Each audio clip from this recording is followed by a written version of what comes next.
Hello, আসসালামু আলাইকুম। কেমন আছেন সবাই? আশা করছি ভালো আছেন। আমি আল্লাহর মতে ভালো আছি।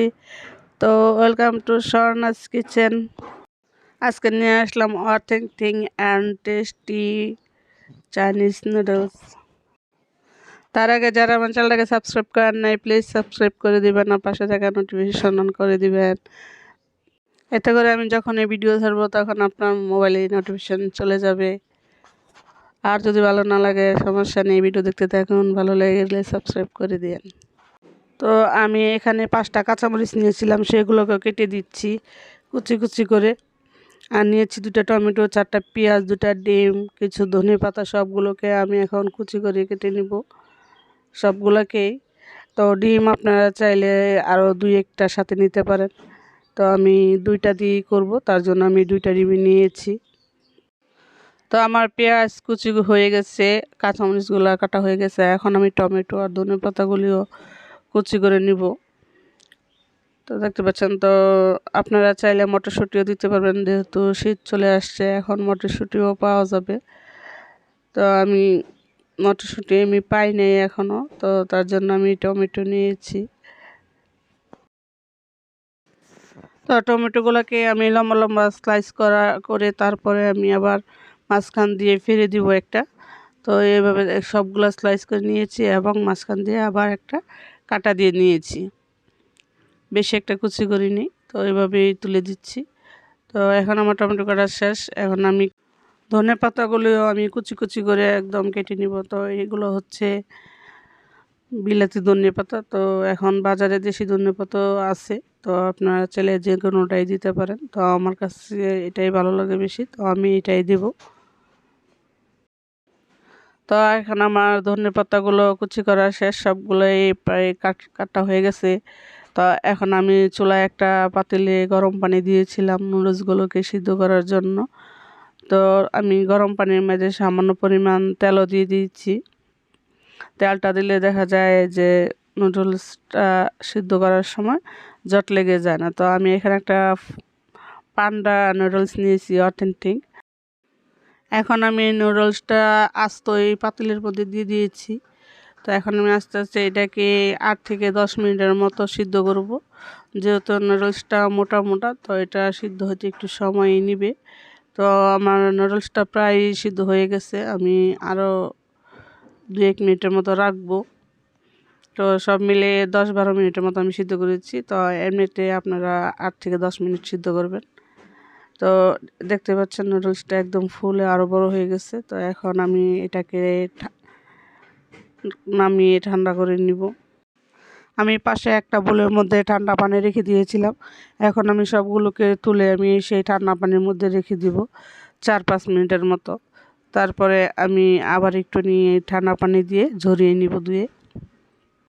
তো সবগুলোকে আমি বোলের মধ্যে দিয়ে দিয়েছিলাম পানিতে, দিয়ে তারপরে আমি আবার তুলে অন্য একটা বোলের মধ্যে দিয়ে পানিগুলোকে ছাঁকনি দিয়ে ছেঁকে নিয়ে আসছি। তো এখন আমি একটা ফ্রাই প্যান বসিয়ে দিয়েছি চুলাতে। তা এখন আমি যে তেলটুকু দিয়েছি এটা দিয়ে আমি 2টা ডিমকে হালকা করে ভেজে ঝুরা ঝুরা করে নিব।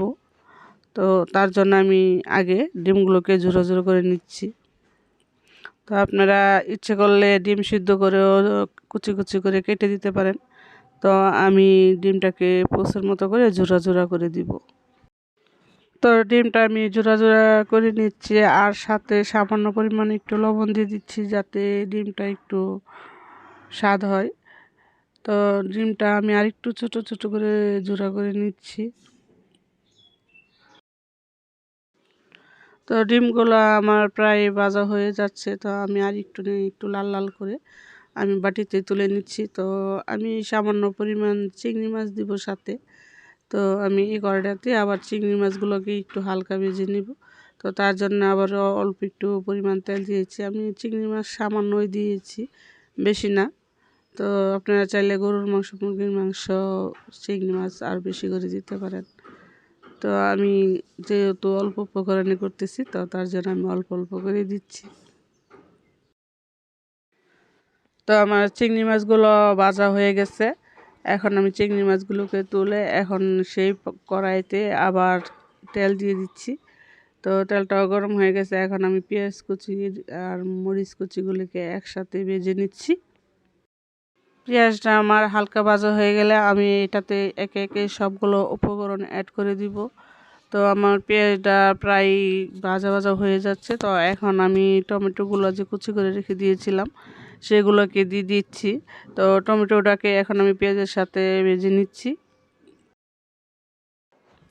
তো টমেটোটাকেও একটু সিদ্ধ করার জন্য আমি আর একটু সামান্য পরিমাণ লবণ দিয়ে দিচ্ছি, অল্প একটু। এখন টমেটোগুলো হালকা হালকা ভাজা হয়ে গেছে। তো এখন আমি দিয়ে দিব সিদ্ধ করা সেই নুডলসগুলো। এখন আমি একে একে সবগুলো উপকরণ উপরে দিয়ে দিব।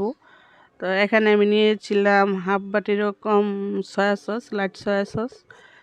এখন এটাকে আমি মিশিয়ে নিচ্ছি আগে ভালো করে। এখন দিয়ে দিব ভেজে রাখা চিংড়ি মাছগুলো মিশানো হয়ে গেলে আমি সাথে দিয়ে দিব সেই ভেজে রাখা ডিমগুলো। তো এখন আমি দিয়ে দিচ্ছি ভেজে রাখা ডিমগুলো, এটা দিয়ে আমি ভালো করে মিশিয়ে নিচ্ছি। এখন আমি দিয়ে দিচ্ছি ম্যাগি 2টা ম্যাজিক মশলা। তো আপনারা চাইলে বাজারে যে পাওয়া যায় ম্যাজিক মশলা সেগুলো দিতে পারেন। তো আমার 2টা নুডলসের সাথে ছিল, তো আমি অথেন্টিকের সাথে দিয়ে দিচ্ছি। এখন আমি মশলাগুলোকে ভালো করে নুডলসের সাথে মিশিয়ে নিচ্ছি। মিশানো প্রায় শেষ। এখন আমি দিয়ে দিব কুচি করে রাখা ধনেপাতাগুলো এটার উপরে উপরে দিয়ে আমি ছড়িয়ে ছিটিয়ে ভালো করে আবার এটাকে নেড়ে চেড়ে দিচ্ছি ধনেপাতাটা যাতে মিশে যায়। তো এখন আমি দিয়ে দিচ্ছি হাফ বাটির মতো বাসায় বানানো চিলি অয়েল। তো আপনারা যদি চিলি অয়েল রেসিপি দেখতে চান তো আমি পরবর্তীতে সেটা আপলোড করব না। তো আমার রেসিপি কিন্তু প্রায় শেষ, রেডি প্রায়। তো দেখেন কি সুন্দর ঝরঝরে সুস্বাদু অথেন্টিক চাইনিজ চাউমিন রেডি। যদি ভালো লাগে তো এইভাবে বাসায় আপনারা ট্রাই করতে পারেন, আমার মতো করে করে খেতে পারেন, দেখতে পারেন কেমন লাগে। তো আমাদের কাছে তো মাশাআল্লাহ ভালোই লেগেছে। তো আপনারাও এইভাবে বাসায় ট্রাই করেন। তো পরবর্তীতে দেখেন সস আর চিলি সস দিয়ে নিয়ে আসলাম মেখে।